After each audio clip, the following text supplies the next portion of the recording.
you all, I just wanted to do a video on some natural hair myths and misnomers because a lot of terms in the natural hair community are used incorrectly. Terms really in general, not just natural hair, but in general. So I just wanted to bring a video to help clarify some things. This will really probably help transitioners, but I think even people who have been natural for a while can benefit from this, because some of this information, you know, I found out more recently and did not know when I first became natural.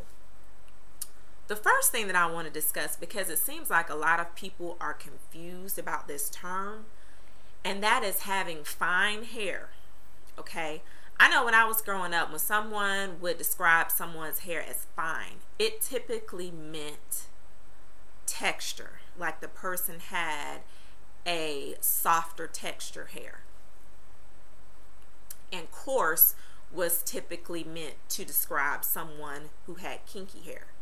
When fine and coarse have nothing to do with texture, okay, they have to do with strand thickness. Okay, if you look at your individual hair strand and see that it is extremely thin, then that means you have fine hair. Okay, fine or coarse relates to the diameter of the hair strand. Medium is kind of in between. Coarse is when the hair strand is thicker in diameter. Okay, I have fine hair, and I'll show you one of my strands.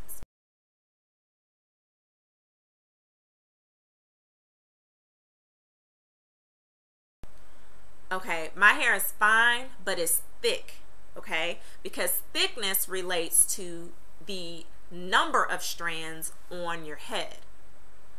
Okay, thick and thin is the number of strands. So my situation is I have fine hair, but it's thick. So my individual strands are thin in diameter, but I have a lot of them, which gives me the thickness, okay? And there are some people who have fine and thin hair. Their strands are thin in diameter and they don't have that many strands on their head, which means it's thin, doesn't have as much density as someone who has thick hair. It's more dense, it's more strands, okay? So I just wanted to clear those two things up because those terms are used incorrectly all the time. And I'm like, you know what, I need to do a video and mention that, because fine, coarse, thick, and thin have nothing to do with texture. They have to do with the amount of strands on your head or the thickness of each individual strand, the diameter. Okay, so wanted to get that out of the way. Now, hair type. Okay, there are so many different views on hair type. Okay, but basically I have like 3 hair types on my head. And again, hair type does not relate to texture. I've seen so many people try to argue people down because they say their hair is 3C, and because their hair is kinky, people are like, oh no, you're not a 3C. Hair type has nothing to do with texture, because hair type relates to the curl pattern. Okay, you can have a loose curl pattern and have kinky hair. Okay, you can also have a tight curl pattern but have a silkier texture. So hair type, whether it's, you know, 3A, 3B, 3C, 4A, 4B, you know, it relates to the type of curl. Okay, 4A hair is a little more coily. The curls aren't big. Okay, it's more small coils. 4B is more zigzag, kind of like a Z. 3C is a looser curl, probably about how my hair looks right now with this flexi rod set that I did. This is like a 3C, which is how the top of my hair is naturally. But actually the front of my hair is like a 2 because the front of my hair isn't curly at all. It's wavy. And 2s are wavy. 2s are wavy, 3s are curly, 4s are coily or zigzag. Okay, so none have anything to do with texture, but wave or curl pattern is what hair types are consisted of. Okay, now texture, you know, you can use kinky as texture, you know, but it has nothing to do with the person's hair type. All right, so let's see. What's next? Oh, the term protective styles. Pretty much when people mention protective styles, they're talking about styles where basically their ends are hidden or the hair is not manipulated often. Some people consider twist outs protective styles because there's really not much manipulation. The ends are exposed, but they're not manipulating their hair every day, so they may consider that a protective style. Typically, I consider protective styles where your hair is twisted or braided and, you know, your ends are pretty much protected. They're tucked under, or even a bun, even though you may not twist or braid it, but just having the hair in a bun and kind of tucked under so your ends aren't exposed, that's what I consider a protective style. Also, your ends, you know, are the oldest part of your hair, so they're the most brittle because you've had them the longest.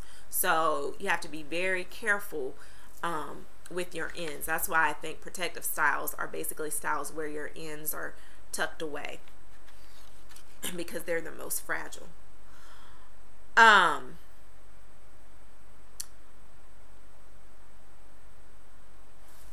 Also, a tip that I wanted to give is that when you use hair products, especially products that you have to scoop the product out of a jar, I always say to make sure you get any stray hairs out of there, because if you're getting those hairs out and redepositing them into your hair, you may be prone to more tangles because you're putting shed hair back into your hair. So try to make sure when you're using product that you get all the shed hair off, even when you're detangling your hair or styling your hair. If there's any shed hair on your hand, just go ahead and wipe it off before you put your hand back in your hair to keep tangles minimized. Also, regarding shed hair, if the strand has the little white bulb on the end, and that means that it is a natural shed hair, which means that it's perfectly fine that you lost that piece of hair. It was ready to shed, okay, if it has the white bulb on the end. If it doesn't have the white bulb on the end, then there may be some breakage going on. Okay, so white bulb on the end is good. Whenever I used to see my hair strands and I'd see that little white thing on the end, I thought it was bad. I was like, what the heck? And then I found out that that was a shed hair, which was perfectly normal. Okay, so I wanted to let you all know that as well. Also, a thing with natural hair, a lot of times people with natural hair have to be careful with protein. Some people with natural hair are protein sensitive, and you'll know that you're protein sensitive if you use a product with protein in it and your hair becomes very brittle or dry. Then you may be protein sensitive. Of course, all you have to do is look on the ingredient listing on whatever product you're using, and if you see any type of protein, wheat protein or whatever, you know that there is protein in the product. And if you notice that your hair doesn't quite feel right after you use it, then you may be protein sensitive. Okay, and then, you know, some people can tolerate certain types of protein because there are different types. So you just have to figure out, you know, which type works for you, if any.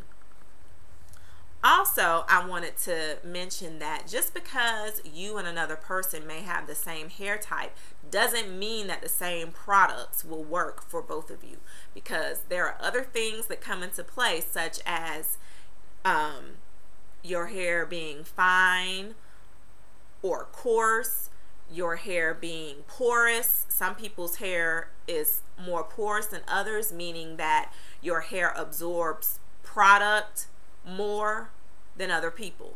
Some people, product kind of sits on their hair and it doesn't really absorb as well. So, you know, you may both be 3C or 4A, but if one person has very porous hair and the other person doesn't, then the same products may not have the same effect. So basically, you know, it's a lot of trial and error. When I went natural, I spent so much money on products. I still get products now, but nowhere near the amount that I got when I first went natural, because I was going through the whole trial and error process, not knowing what works best, you know, and I mean, it was a bit costly. But once you find out which products agree with your own hair, it'll make things much easier. And a lot of times you'll find that the simpler the routine, the better off you are. Also, I want to say that natural hair is high maintenance. Okay, it is. I am not gonna sit here and act like it's a cakewalk, because it's not. I did way less maintenance to my hair when I had a relaxer and when I wore my hair straight but didn't have a relaxer, because I transitioned, and when I was transitioning, I was getting my hair straightened.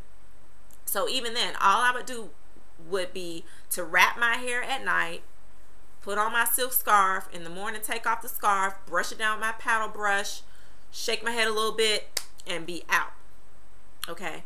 Unfortunately, with natural hair, it's not quite that simple. But to me, it's worth it, because I'm not altering the state of my hair, and I'm embracing my hair for what it is. And actually, it's fun. You know, it's time consuming, but it's fun, you know, because with natural hair, a lot of times you have to deal with more issues with moisture. You know, you have to deep condition more, make sure you're using the right type of products to keep it moisturized, realizing if you should use glycerin or not. Glycerin typically is better in more humid environments when there's a little moisture in the air.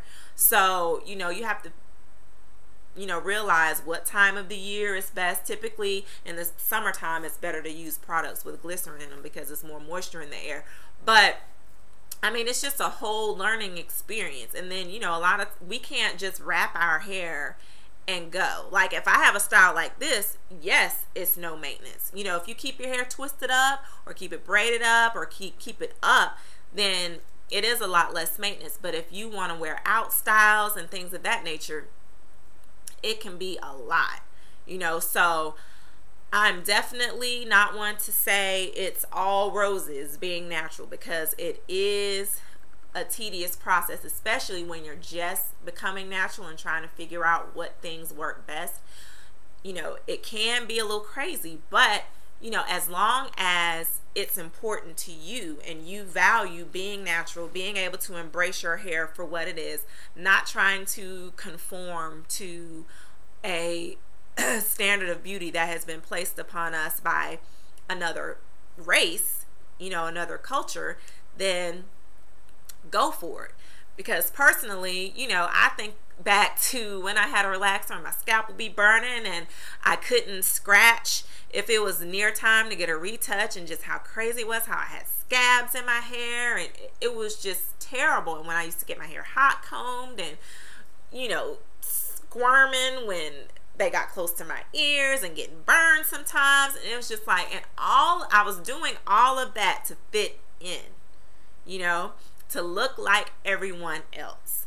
And I just woke up and was like, you know what am I doing? Who am I doing this for? Others, not myself.